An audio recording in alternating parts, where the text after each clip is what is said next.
साथियों, आज भारत मुक्ति मोर्चा के द्वारा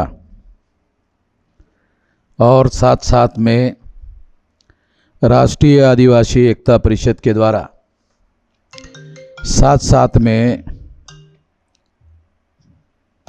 राष्ट्रीय पिछड़ा वर्ग मोर्चा के द्वारा एवं राष्ट्रीय मुस्लिम मोर्चा के द्वारा तमाम संगठनों के माध्यम से संयुक्त रूप से जननायक क्रांति सूर्य बिरसा मुंडा जयंती के अवसर पर मूल निवासी एकता संभाग स्तरीय विशाल रैली का बालाघाट में मध्य प्रदेश में कार्यक्रम आयोजित किया गया है। और इस कार्यक्रम में चर्चा के लिए जो विषय रखे गए हैं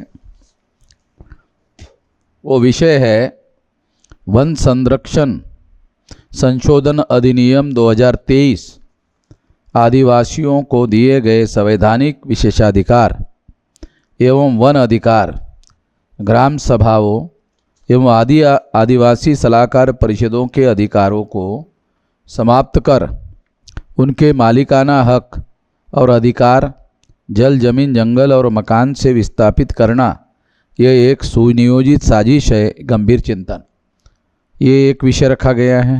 अथवा में और विषय रखा गया है 5वीं अनुसूची, पेशा एक्ट और रूढ़िवादी पारंपरिक ग्राम सभा को लागू न करना शासक वर्ग का एक षड्यंत्र है।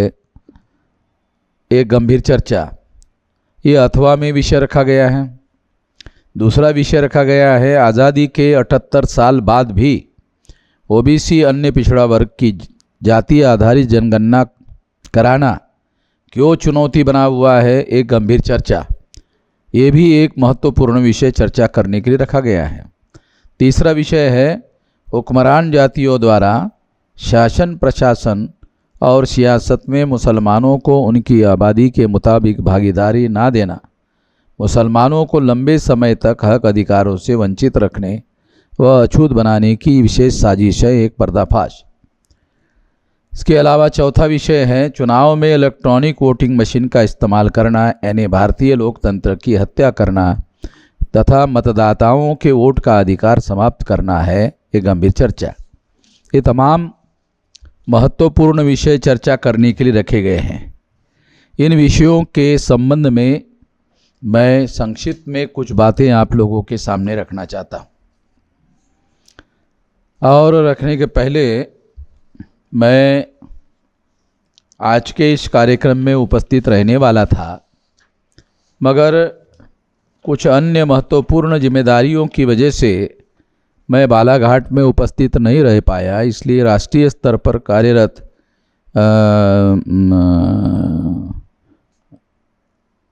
विलास खरात को उस कार्यक्रम में भेजा गया है। तो इस वजह से मैं आप लोगों के सामने इस विषय पर अपने ख्यालात वीडियो रिकॉर्डिंग करके आप लोगों के पास भेज रहा हूं, ताकि मेरे ख्यालात या मेरे विचार आप लोगों को इसके बावजूद भी सुनने के लिए मिले। साथियों, आज दिल्ली में केंद्र में भारतीय जनता पार्टी की सरकार है और इस सरकार के द्वारा वन संरक्षण के नाम पर आदिवासियों के जो अधिकार है उसमें संशोधन करने का कार्य किया गया है। इस संशोधन की वजह से जो आदिवासियों को संविधान में बाबा साहब अम्बेडकर के द्वारा विशेष अधिकार बहाल किए गए थे, वो अधिकार समाप्त होने का खतरा पैदा हो गया है। और इस वजह से उसमें आदिवासियों के लिए जो सलाहकार परिषदों की व्यवस्था थी, उनको जो अधिकार दिए गए थे, और केंद्र सरकार को और राज्य सरकार को आदिवासियों के लिए अगर कुछ भी करना है तो उन सलाहकार परिषदों से सलाह मशवरा करना जरूरी था। ये कानून समाप्त करने की वजह से और आदिवासियों का जो अधिकार है वो अधिकार समाप्त करने की वजह से आज आदिवासियों का जल, जमीन, जंगल और मकान ये विस्थापित होने का खतरा पैदा हो गया है। और आदिवासी लोग जब विस्थापित हो जाते हैं तो वो अपने ज़मीन से पूरी तरह से कट जाते हैं, काट दिए जाते हैं और परिणामतः उनके सामने उतर निर्वाह की बड़ी समस्या पैदा हो जाती है। और इस तरह से फिर आदिवासी सारे देश भर में बिखर जाते हैं और अपनी जड़ों से पूरी तरह से काट दिए जाते हैं। एक बहुत बड़ा षड्यंत्र है। रोटी रोजी का ही नहीं, मान सम्मान, इज्जत, अधिकारों का भी मामला समाप्त हो जाता है। इसलिए इस बात को जानना समझना बहुत ज़्यादा ज़रूरी है। इस जानकारी को ध्यान में रखते हुए आज इस विषय पर मैं अपने विचार आप लोगों के सामने रख रहा हूँ। हम इसके विरोध में हैं और इसके लिए राष्ट्रीय स्तर पर केवल मध्य प्रदेश में नहीं, आदिवासी लगभग 20-22 राज्यों में बिखरे हुए हैं। तो राष्ट्रीय स्तर पर बड़े पैमाने पर एक्शन करने के काम में हम लोग लगे हुए हैं और इन अधिकारों का, आदिवासियों के विशेषाधिकारों का जो हनन हो रहा है उसको रोकने के लिए हम लोगों ने इसके पहले भारत बंद करने का, आदिवासियों के हक और अधिकार के लिए भी काम किया है और आने वाले समय में भी हम लोग करेंगे। और किसी भी हालत में, किसी भी परिस्थिति में इसमें समझौता नहीं किया जाएगा। ये शासक वर्ग के लोगों को ध्यान रखना होगा। और ये शासक वर्ग के लोग, चाहे फिर वो बीजेपी के लोग हो, चाहे कांग्रेस के लोग हो, ये शासक वर्ग कौन है? तो पहले तो अंग्रेज़ों के समय में अंग्रेज शासक वर्ग था।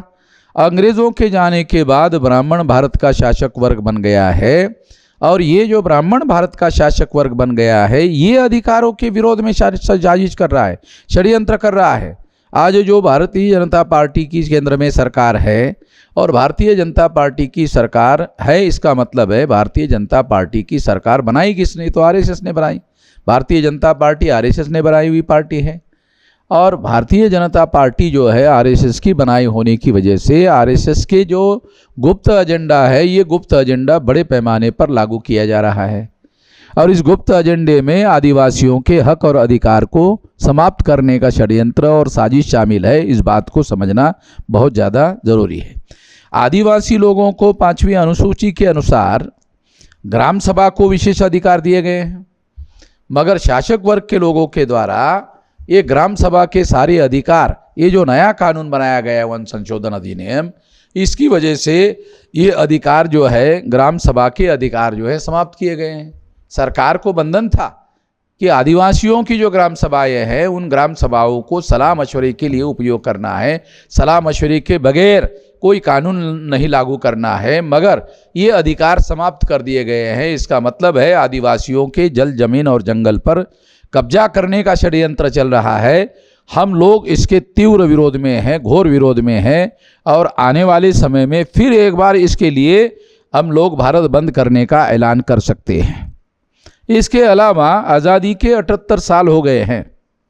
78 साल में जो ओबीसी के लोग हैं, पिछड़े वर्ग के लोग हैं, उन लोगों की गिनती तक नहीं की गई है, जाति आधारित गिनती नहीं की गई है। इन लोगों को संख्या कितना है, इतनी संख्या गिनने की भी जरूरत महसूस नहीं हुई है। अंग्रेजों के समय में 1931 तक ओबीसी को जाति आधारित गिनती के आधार पर गिना गया था और उसके अनुसार 1930 तक के जो आंकड़े अवेलेबल हैं उसके अनुसार ओबीसी की संख्या 52% बताई गई है। मगर नीतीश कुमार जब बिहार के मुख्यमंत्री बने और उन्होंने बिहार की अलग से गिनती करने का जो काम किया, उसके अनुसार आंकड़े 64% के दिखाई दे रहे हैं। इसका मतलब ये है कि अगर ओबीसी की संख्या 64% है तो फिर ओबीसी के लोगों को संख्या के अनुपात में अधिकार दिया जाना बहुत ज़रूरी है। ये देने तक ये बात और ध्यान रखना ज़रूरी है कि ओबीसी कोई होमोजीनियस ग्रुप नहीं है। ओबीसी जो है वर्ण व्यवस्था के अधीन ओबीसी शूद्र वर्ण है। बहुत सारे जो हमारे एससी एसटी ओबीसी माइनॉरिटी के लोग हैं उन लोगों को ये भी समझ में नहीं आता कि शूद्र कौन है। वर्ण व्यवस्था में जो शूद्र वर्ग के लोग हैं वो ओबीसी के लोग हैं। बहुत सारे लोग ऐसा मानकर चलते हैं कि अछूत लोग शूद्र वर्ण के लोग हैं। अछूत तो चौथे वर्ण के बाहर के लोग हैं, वर्ण व्यवस्था के बाहर के लोग हैं। और जो शूद्र वर्ण है वो चौथा वर्ण है, ब्राह्मण क्षत्रिय वैश्य शूद्र चौथा वर्ण है। और अस्पृश्य जो है वर्ण व्यवस्था के अधीन नहीं आते हैं, अस्पृश्य वर्ण व्यवस्था के बाहर के लोग हैं। खास तौर पर 3 वर्ग जो है, एक शेड्यूल कास्ट जो अछूत है, दूसरा शेड्यूल ट्राइब जो आदिवासी है, और तीसरा नॉमिडिक ट्राइब। ऐसे 3 वर्ग ऐसे हैं जो वर्ण व्यवस्था के बाहर के लोग हैं। इस हिसाब से अगर देखा जाए तो वर्ण व्यवस्था में जो चौथा वर्ण है, शूद्र वर्ण है, वो एक ओबीसी से संबंधित वर्ग है। एससी एसटी के लोगों को भी पता नहीं है, वो लोग भी अछूतों को शूद्र मानने लगते हैं। उनके पढ़े लिखे लोगों के अंदर जानकारी का अभाव है। बाबा साहब आम्बेडकर ने ओबीसी के लिए अलग से एक किताब लिखा, उस किताब का नाम है हु वेर द शूद्रास, यानी शूद्र पहले के कौन थे। और फिर दूसरा किताब लिखा अनटचेबल। इसका मतलब है बाबा साहब आम्बेडकर के अनुसार शूद्र अलग वर्ग के लोग हैं और अनटचेबल अलग वर्ग के लोग हैं। तो अनटचेबल लोग और आदिवासी लोग ये मानकर चलते हैं कि वही शूद्र वर्ण के लोग हैं। गलत बात है, अनटचेबल शूद्र वर्ण के लोग नहीं है। वर्ण व्यवस्था में जो ओबीसी के लोग हैं वो वर्ण व्यवस्था में शूद्र वर्ण के लोग हैं। ये बात एससी एसटी के लोगों को भी मालूम नहीं है और ये बात ओबीसी के लोगों को भी मालूम नहीं है। ओबीसी के लोगों को जो मंडल कमीशन के अनुसार आरक्षण देने का मामला सामने आया है, वो वर्ण व्यवस्था में वो शूद्र वर्ण के होने की वजह से, यदि ओबीसी के लोग क्षत्रिय वर्ण के रहे होते तो फिर उनको आरक्षण नहीं मिलता। जैसे आज भी जो क्षत्रिय वर्ण के लोग हैं उन लोगों को आरक्षण नहीं मिलता। अगर वास्तव में ओबीसी के लोग क्षत्रिय वर्ण के होते तो फिर उनको भी रिजर्वेशन नहीं मिलता। इसलिए ये सही तरीके से जानकारी रखना बहुत ज़्यादा ज़रूरी है और इसलिए इनकी अलग से जाति आधारित गिनती होना ज़रूरी है। और अगर मान लो बिहार की तरह सारे देश की संख्या 64% अगर निकलती है तो फिर अदर बैकवर्ड क्लासेस के लोगों को कम से कम 2-3 हिस्सों में बांटकर सभी को ये हक और अधिकार दिए जा सकते हैं या इनको अलग से अधिकार दिए जाने चाहिए, संख्या के अनुपात में दिए जानी चाहिए। संख्या के अनुपात में इनको हक और अधिकार मिले, इसकी लड़ाई इनकी अलग गिनती करने के बाद ही संभव है। संख्या का एक एहसास होता है कि हमारी इतनी सारी संख्या होने के बावजूद भी हम लोगों को पर्याप्त अधिकार नहीं मिल रहे हैं। जब ये जानकारी हो जाएगी सारे देश के लोगों को कि ओबीसी की संख्या 64% है बिहार की तरह, तो सारे देश भर में इसका अलग कोटा निर्धारित करने का अलग से आंदोलन खड़ा किया जा सकता है। और ये आंदोलन खड़ा हो सकता है, ये खतरा ब्राह्मण लोगों को लगता है। इस वजह से वो लोग चाहे आलट पालट के कांग्रेस जाती बीजेपी आती, बीजेपी जाती कांग्रेस आती, ये दोनों जो पार्टियां है ये द्विजों की पार्टियां है, ब्राह्मणों की पार्टियां है। इसलिए ये लोग नहीं चाहते हैं कि ओबीसी की अलग से जाति आधारित गिनती हो, क्योंकि फिर उन लोगों को शासन प्रशासन में हिस्सेदारी देने का मामला खड़ा हो जाएगा।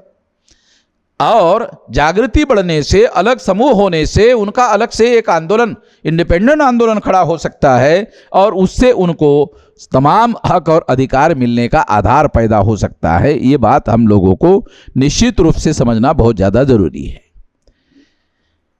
तीसरा विषय है हुक्मरान जातियों द्वारा शासन प्रशासन और सियासत में मुसलमानों को उनके आबादी के अनुसार भागीदारी ना देना, मुसलमानों को साथ लंबे समय तक अधिकार वंचित रखने का और मुसलमानों को अछूत बनाने का षड्यंत्र हो सकता है।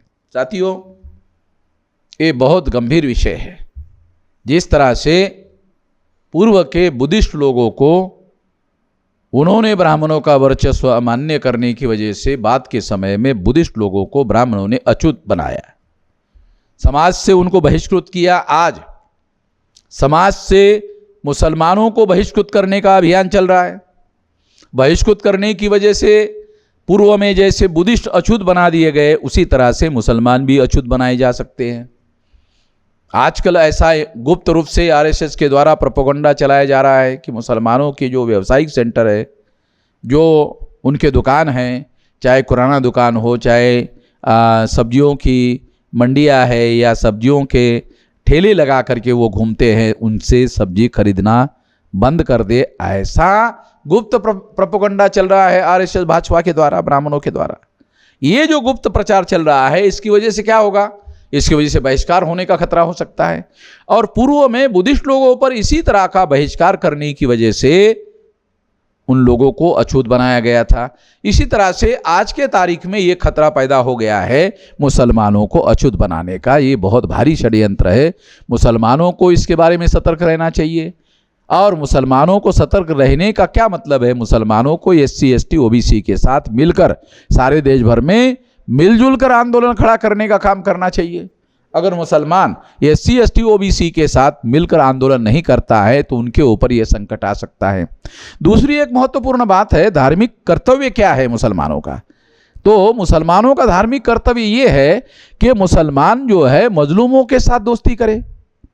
ये आदेश है उन लोगों को, कुरान का आदेश है, अल्लाह ताला का आदेश है कि मजलूमों के साथ उनको दोस्ती करनी चाहिए, मित्रता करनी चाहिए और इसके आधार पर गठबंधन बनाने का काम करना चाहिए। अगर ऐसा होता है तो निश्चित रूप से भारत में एक बहुत बड़ा बदलाव आ सकता है। ये बहुत बड़ा बदलाव लाने के लिए भी बहुत बड़े पैमाने पर कोशिश किया जाना बहुत जरूरी है। आखिरी विषय इलेक्ट्रॉनिक वोटिंग मशीन का। इलेक्ट्रॉनिक वोटिंग मशीन अमेरिका और यूरोप में बनाई गई मशीन है और ये इलेक्ट्रॉनिक वोटिंग मशीन के द्वारा सारे दुनिया में लगभग इलेक्ट्रॉनिक वोटिंग मशीन पर पाबंदी लगाई गई है। अमेरिका में और यूरोप में बैलेट पेपर पर वोट होता है। हमारा देश इतना ज़्यादा एडवांस नहीं है। हो सकता है देश एडवांस हो, मगर देश की प्रजा आज भी 80% जो है वो संगणक से साक्षर नहीं है। वो अक्षर की साक्षरता अभी पूरी नहीं हुई है। तो संगणक की साक्षरता, कंप्यूटर की साक्षरता कहाँ पूरी होगी? इसलिए जो प्रजा जो पिछड़ी है, ये पिछड़ी प्रजा के दृष्टिकोण से इलेक्ट्रॉनिक वोटिंग मशीन जो है वो उपयुक्त नहीं है। और इसके बारे में लार्ज स्केल में बहुत बड़े पैमाने पर ये आशंका फैल गई है कि इलेक्ट्रॉनिक वोटिंग मशीन के द्वारा वोटों की चोरी की जाती है और वोटों की चोरी करके चुनाव जितवाए जा रहे हैं। सुप्रीम कोर्ट का 7 अक्टूबर 2013 का जो जजमेंट है, इस आशंका को प्रबल करने वाला, मजबूत करने वाला जजमेंट है। और सुप्रीम कोर्ट ने भी कहा कि ईवीएम मशीन के द्वारा फ्री फेयर एंड ट्रांसपेरेंट चुनाव नहीं हो सकता। ये पुराना जजमेंट है और इस दृष्टि से निश्चित रूप से ये खतरा बरकरार है और इसलिए इलेक्ट्रॉनिक वोटिंग मशीन के जगह बैलेट पेपर का उपयोग होना चाहिए और बैलेट पेपर के द्वारा ही चुनाव करवाया जाना चाहिए। हम लोग इसके प्रबल समर्थक हैं और इसके लिए आवश्यकता के अनुसार आने वाले समय में बहुत बड़ा आंदोलन देश में हम चालू करेंगे और चलाएंगे। इस मौके पर मैं इतना ही कहना चाहता हूं। आपने मेरी बात ध्यान से सुनी, इसके लिए आभार, धन्यवाद।